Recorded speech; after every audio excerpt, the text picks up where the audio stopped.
Hello à tous et bienvenue dans cette nouvelle vidéo de Y'a comme un geek. Comme vous voyez, on a une boîte devant nous, donc on va se retrouver pour un petit unboxing. Une nouveauté qui est sortie il y a à peine 10 jours. Voilà, le temps de la livraison Chine-France. Au visuel, vous reconnaissez Immortan Joe, le fameux méchant emblématique du film Mad Max Fury Road de George Miller. Voilà, un film quand même qui a bien marché, voilà, que je vous conseille de revisionner si vous ne l'avez pas fait en version Black and Chrome, parce que c'est vraiment, ça magnifie vraiment le film. Donc, on est sur Immortan Joe, personnage de film, mais aussi qui est apparu pour la première fois dans un comics en 2015, en préquel, où on en apprend un peu plus sur l'histoire de ce personnage. On apprend par exemple que Immortan Joe ou le colonel Joe Moore a été vétéran dans la guerre du pétrole, un héros pendant la guerre de l'eau. Alors, colonel, on sait pas si c'est honorifique ou s'il était dans un corps d'armée. Après, on sait que le personnage a des médailles sur son plastron quand même. Mais on y reviendra plus tard à ces fameuses médailles et que pourquoi il s'appelle Immortan Joe. Tout simplement parce que lorsqu'il a pris d'assaut la citadelle, la fameuse citadelle des eaux là où il siège durant le film, en gros tout le monde est mort à l'intérieur. Il y a eu une gigantesque bataille, sauf lui. Et en fait, comme il a été le seul à ressortir vivant dans les flammes et le brasier, ceux qui étaient restés à l'extérieur l'ont appelé Joe l'Immortel ou Immortan Joe. Et puis il y a eu un espèce de culte qui a commencé à se créer autour de ce personnage un petit peu emblématique qui apparemment ne pouvait pas mourir, quoi. Donc pour la petite anecdote, je vais aussi vous stipuler que c'est Hughes Keith Byrne qui joue Immortan Joe, un choix qui était pas anodin puisqu'il jouait déjà dans le tout premier Mad Max. C'est le chef de la bande de bikers qui assassine le fils et la femme de Max. Le nom du méchant c'était Tocutter, je crois, à cette époque-là. Si je dis pas de bêtises, ça remonte quand même la dernière fois où j'ai vu le tout premier Mad Max avec Mel Gibson. Vous voyez, on a une belle boîte avec un beau visuel. Voilà, je vous fais faire un peu le tour. Ah, tiens, c'est à l'envers. Hop là. Voilà, les warnings, les trucs habituels. Rien de spécial à signaler. Quand on ouvre, ça donne ça. On a quand même une présentation assez sympa. Et puis on peut apercevoir la tête de porte-bonheur de notre ami Immortan qui est bien présente. Forcément on a deux étages. Donc je vous montre ça aussi. On peut noter qu'il y a un petit bandeau décoratif autour là qui, voilà, c'est joliment présenté, quoi. Donc on est sur deux étages, un avec la figurine, un bâton, une main, en ornement de ceinture, les deux colts en die-cast, le socle, la tige, le maintien roupette, le masque en die-cast aussi, la ceinture pour l'ornement, et des mains. Voilà. Alors, c'est une espèce de bâton de guerre, c'est en plastique. Voilà, ça fait le boulot, voilà, c'est pas mal. Voilà, c'est un accessoire qui est joli, mais sans plus non plus, voilà. Ça a le mérite d'être là. Fameux ornement de ceinture, tout en die-cast. Alors ça, c'est vraiment joli, avec des chaînes et tout, des crochets. Voilà, hyper sympa. Voilà, avec de la belle texture acier. Excellent. Ça, c'est bien qualitatif. On a le petit crochet pour l'attacher à la ceinture. On a les deux colts, donc en acier. Très très belle crosse. Donc là, ouais, pas de souci, là on est sûr de la qualité, hein, on a un beau chrome dû à la matière utilisée, c'est nickel. Le barillet est amovible. Après, le pistolet ne s'ouvre pas, hein, mais bon, en tout cas, il est super joli, ça y a pas à dire. Ça change des pétards en plastique, quoi. Donc le deuxième, hein, un canon long, cross ivoire, nickel, hein, pareil, un barillet amovible. Voilà. Ensuite, bah voilà, il y a une main, on va faire les mains. Donc les mains, très très bonne facture. Bon, il y a peut-être un petit peu la délimitation là qui est visible, mais c'est quand même pas au niveau d'un Present Toys ou... Bon, après, la différence de couleur avec le PEG est un peu dommage, mais on a bien le côté un petit peu poudreux de l'Immortan, hein, parce qu'il se met du talc ou de la poudre sur le corps, là, pour paraître un peu blanchâtre, fantomatique. On retrouve bien l'effet. 3 mains pour les colts, un pour mettre le doigt là, sur le colt sans le dégainer, quoi. Voilà. Voilà. Détendu. Elles sont toutes de la même facture, hein. C'est du bon boulot. Voilà. On a aussi 2 mains sur la figurine, hein, dans les petits sachets. Ensuite, on a la ceinture, hein, pour l'ornement. Voilà. Bon, rien à dire, hein, c'est une ceinture à scratch, hein, en simili-cuir. Hein, voilà. Rien de spécial, elle est de bonne facture. Voilà, peut-être un petit manque de weathering, mais bon, à part ça, ça va, c'est bien. Ensuite, on a le masque, hein, en die-cast. Alors, celui-là, il est de qualité, hein, il est bien brossé, c'est nickel, hein, il y a un bon weathering sur les tuyaux, le masque aussi, hein, c'est pas trop propre, ça va. Ça sent quand même le vécu. Bon, après, celui du film, il est articulé, la mâchoire s'ouvre. Là, non, hein, il est fixe. Apparemment, il y a deux aimants, là, sur les tuyaux, certainement à venir coller sur le côté du respirateur. Ensuite, on a le socle. Voilà, tout simple, hein, mais efficace. Et puis, la fameuse tige, hein, à venir clipser dedans, voilà, avec les 2 boules en caoutchouc. Donc, quand on récupère son Immortan Joe, on l'a comme ça, hein, avec la tronche totalement déchirée, hein, qui rappelle un peu la scène quand Furiosa lui colle le harpon dans la tête à la fin du film, hein, et puis lui arrache la mâchoire. C'est dégueulasse, mais c'est super bien fait. Le détail des yeux est vraiment excellent. Des veines aussi. C'est vraiment pas mal. Le détail des médailles, c'est bien. Hein.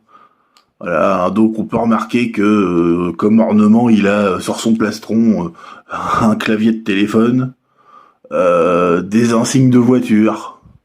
Voilà, il a aussi la médaille d'officier de la Navy, et puis peut-être des pièces de monnaie un petit peu fondues, des conneries comme ça, des autocollants, voilà.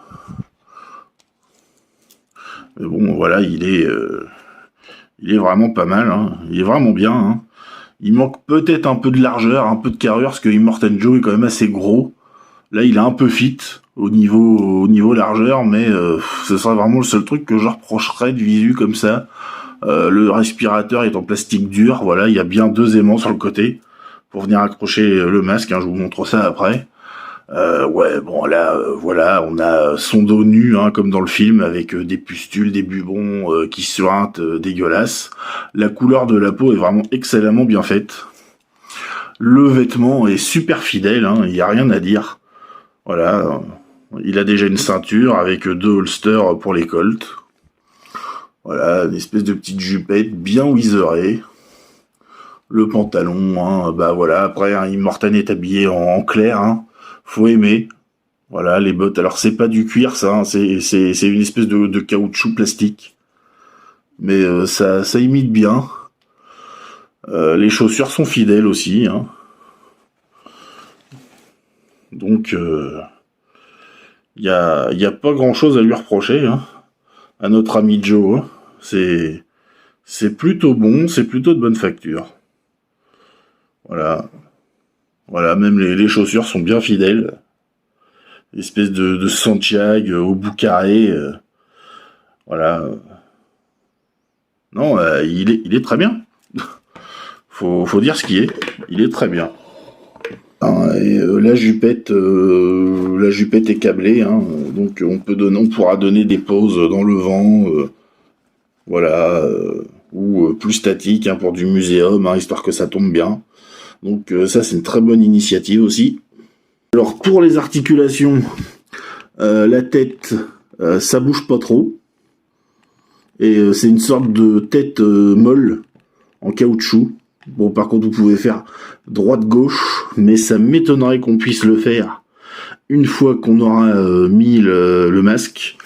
Pour les bras, on peut lever, parce que vous voyez, ils ont été assez intelligents pour faire une petite attache. C'est pas fixe, donc ça bouge. Voilà, donc on peut lever comme ça, en avant, en arrière. On peut faire le tour complet, hein. Voilà, hein. Hop, si on veut. On peut s'amuser, on fait le tour complet, hop, voilà. Pour l'articulation de coude, c'est un double joint, mais on est bloqué à cause de ça. Voilà, à cause de la petite partie ici, là, de biceps. Pour les mains, bah, c'est un ball joint tradi, hein. Alors, il est peut-être un petit peu lâche au niveau de là où on le place. Ça a peut-être tendance à ressortir. Alors après, ce qui est dommage, c'est de pas avoir tiré le vêtement de façon à ce que le ball joint soit quasiment plus visible. Alors je sais pas si nous on peut le refaire, parce que c'est vrai que bon, c'est pas esthétique, et en plus il est pas vraiment de la bonne couleur, quoi. Donc ça c'est un peu con, quoi. Ça peut le faire. Au niveau du plastron du buste, est-ce qu'il penche? Il penche légèrement ici, pas de souci. Mais bon, c'est léger. Est-ce qu'il pivote? Oui, il pivote. Il peut même faire du 360. Bon, après, hein, ça va pas non plus être un personnage qu'on va mettre dans des positions extravagantes, hein. C'est Immortan Joe, c'est un vieux bonhomme quand même, hein. Ensuite, pour ce qui est des jambes, on peut lever. Mais il a un espèce de belly en dessous, il est rembourré pour lui donner un peu de corpulence, donc ça ira pas bien loin. Donc là, on n'ira pas plus. En arrière, ça veut pas. On peut lever comme ça, oui. Mais attention à pas craquer le falzar, hein. Donc pas plus que ça. Et pour le genou, c'est une simple articulation. Voilà, là ça bloque. Donc pas plus que ça. Et pour la pompe, avant-arrière, un léger pivot droite-gauche. Voilà. Et ça sera tout, droite-gauche aussi. Voilà, donc on peut quand même donner des angles. Et voilà, on a fait le tour de notre Immortan Joe. Donc on va essayer d'installer le tout et regarder ce que ça donne.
Bon, bah, comme vous avez pu voir dans la petite galerie photo, hein, bon, c'est un personnage qui va se prêter à des poses un peu plus muséum, hein, pas partir dans des délires de posing à la Spider-Man ou ce que vous voulez. Hein. Ça va rester des trucs assez classiques. Hein. Déjà, les articulations s'y prêtent pas et le personnage non plus. Qu'est-ce que je peux vous dire d'autre? Bah, au rang des trucs qui fâchent, par exemple, il y a l'extrême fragilité de ça. Parce que en fait la tige elle est c'est un truc de taré quoi. Elle est tellement dure que en fait quand j'ai glissé dedans ça a fait crac, elle s'est ouverte et le plastique il a complètement ouvert de haut en bas. Donc du coup je me retrouve avec un socle comme ça. Alors j'ai mis de la super glue et ça tenait toujours pas, ça a repété, donc j'ai été obligé de faire ça. Voilà. Au rang des trucs qui fâchent, autres, bah peut-être les cheveux, parce que c'est des vrais cheveux. Hein. Voilà, donc là j'ai essayé de vous le coiffer à peu près fidèle au film, hein, avec la petite mèche sur le côté et tout, là. Voilà. Hein. Enfin, vous avez pu voir ça dans les photos, hein, voilà. Là je vous ai mis une pose classique, hein. Voilà, donc au rang des trucs qui fâchent, il y a ça, les cheveux. Alors donc les cheveux, parce que bah va falloir que vous preniez le temps de le coiffer. Et puis ils sont implantés, mais comment dire, il en perd beaucoup, voire même énormément. Et du coup, je me suis retrouvé avec une touffe de cheveux. Voilà, une bouloche de cheveux quoi. Il manque un peu d'épaisseur au niveau des cheveux, il manque un peu d'une chevelure un peu plus garnie parce que Immortan Joe a quand même une belle chevelure blanche. Et là, ouais, ça manque peut-être un peu. Voilà. À part ça, je vois pas vraiment d'autres défauts, à part, bah, comme je vous disais, le physique, hein, la carrure qui va pas, sinon le head sculpt est excellent. Le masque est vraiment super beau, c'est qualitatif en diecast, hein, je le rappelle. Ça s'émonte bien, il se clipse un petit peu à la façon du masque Ghost of Tsushima que vous ai fait en review, hein, je vous mets la vidéo dans le coin. Et le lien en dessous de Guillaume Custom, hein, donc vous le clipsez et ça rentre et ça bouge plus, ça tient super. Par contre, bah, je vous l'ai dit, je craignais qu'on puisse plus tourner la tête droite-gauche et c'est le cas. Si vous tournez la tête droite-gauche, bah ça les aimants, hein, de derrière. Donc ici, vont faire que de se barrer. Et bon, ça va pas être pratique. Donc l'Immortan Joe a priorisé pose de face, tête légèrement baissée ou légèrement levée, ça y a pas de souci. Mais droite-gauche, ça va être un peu compliqué quoi. Après, bah, si vous avez la chance d'avoir la VTS de Max et puis la VTS de Furiosa, bah, ça peut compléter votre collection, hein, et ça matchera bien avec. Hein. Voilà, hein. Vous, comme vous voyez, hein. Ça le fait bien. Voilà. Ça peut bien le faire. Bon, la mienne, elle a un peu custom. Hein. Je vous ferai peut-être dans la foulée une courte review de la figurine. Hein. Je vous expliquerai un peu les customs. Alors là aussi, hein, il n'est pas d'origine non plus. Je l'ai un petit peu wizeré. Voilà, parce que je trouvais que le wizering il est très bien en soi, mais moi je le trouvais, c'est mon goût, hein, pas assez appuyé. Donc j'en ai rajouté un petit peu sur les holsters, les bottes. La jupette, un petit peu les coudes, un petit peu là, c'était plus jaunâtre. Moi j'ai rajouté de l'intinte, un petit peu terre foncée, voilà. Hein, j'ai fait ça avec une palette à maquillage, hein, tout simple.